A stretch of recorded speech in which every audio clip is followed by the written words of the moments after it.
कि एहसास नहीं। अगर एहसास होने लगे फिर शौक़ बेदार होता है, फिर इंसान किसी को कुछ दे के राज़ी होता है। फिर उसका हज़रत हुज़ैफ़ा बिन यमान रदी अल्लाह ताला अन्हु फरमाते हैं, ये हदीस इमाम गज़ाली लाए और अपनी सनद के साथ लाए। हज़रत हुज़ैफ़ा बिन यमान रदी अल्लाह ताला अन्हु फरमाते हैं, मैं नबी पाक सल्लल्लाहु अलैहि वसल्लम के साथ ना एक सफ़र में था, गर्मी बड़ी शदीद थी। एक जगह पे बाग नज़र आया तो थोड़ा सा सस्ताने के लिए सरकार उस बाग को बरकत देने के लिए तशरीफ़ फरमा हुए, तो सामने कुआं भी नज़र आया। तो तबा मुबारक चाहिए कि गुस्ल ही ना कर लिया जाए। कहते हैं हुजूर सैयद आलम अलैहिस्सलाम कुएं के करीब चले गए गुस्ल फरमाने के लिए, तो कपड़ों समेत सरकार गुस्ल फरमा रहे थे। फिर भी मुझे फरमाया कि ज़रा चादर तान के नहीं खड़े हो जाते। ये ना ज़्यादा शर्म वाला होता है खुला लिबास, इसमें ज़्यादा एहसास होता है।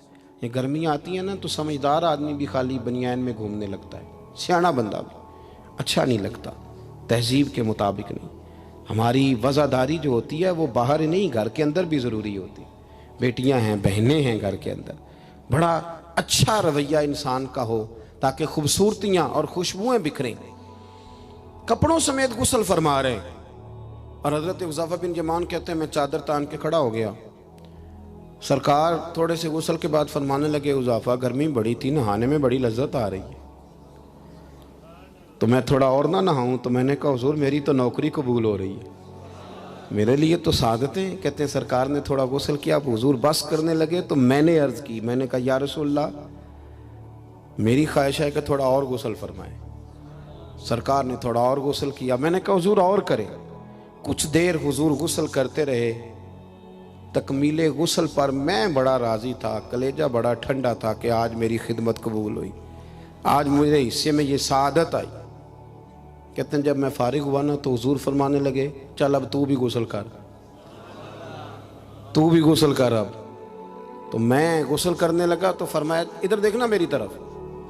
ये हमारे यहाँ ना कुछ लोग बन के बैठ गए और उन्होंने समझा कि शायद चूंकि मैं लीडर हूँ, शायद मैं सरबराह हूँ और बाकियों पर लागू है कि मेरी गाड़ी के पीछे दौड़े और मेरे नारे लगाएं।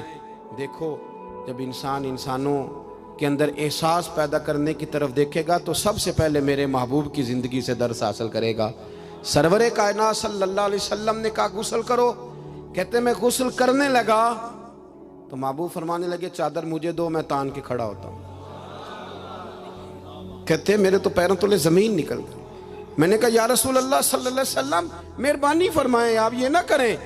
तो हुजूर ने फरमाया तूने किया है ना, तो मैं क्यों ना करूं। कहते हैं अब हुजूर ने हुक्म दिया तो मैंने चादर सरकार को पेश कर दी। हुजूर तान के खड़े हो गए तो मैं जल्दी से गुस्ल करके फारिग हो गया। मैंने कहा हुजूर नहा लिया है। फरमाया हुज़ैफ़ा मुझे गर्मी लग रही थी तो तुम्हें भी लग रही होगी ना, सही करके गुस्ल करो। कहते मैं गुस्ल कर चुका, यारो ज़रा इसकी लज्जत तो महसूस कर लो। कोई हर्ज नहीं यार, अगर कोई काम हमें कभी अपने हाथ से करना पड़ जाए कोई मसला नहीं। अगर आसमानों पे चलोगे तो ज़मीन वालों से प्यार नहीं बढ़ेगा, और अगर ज़मीन वालों के बीच रहोगे, प्यार करोगे तो मोहब्बतें बढ़ेंगी।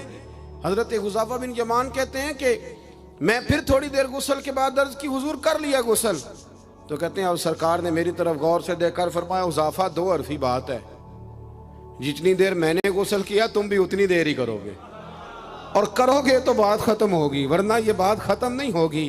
हज़रत हुज़ैफ़ा बिन यमान फरमाते मैं नहा भी रहा था और मदीने वाले रसूल पे दुरूद व सलाम भी पेश कर रहा था। देखो अगर ये शिद्दत आए ना, देखें मैं अक्सर दोस्तों से कहा करता हूँ कि मेरे जैसे आदमी को ना बन जाती है आदत स्टेज पे बैठने की।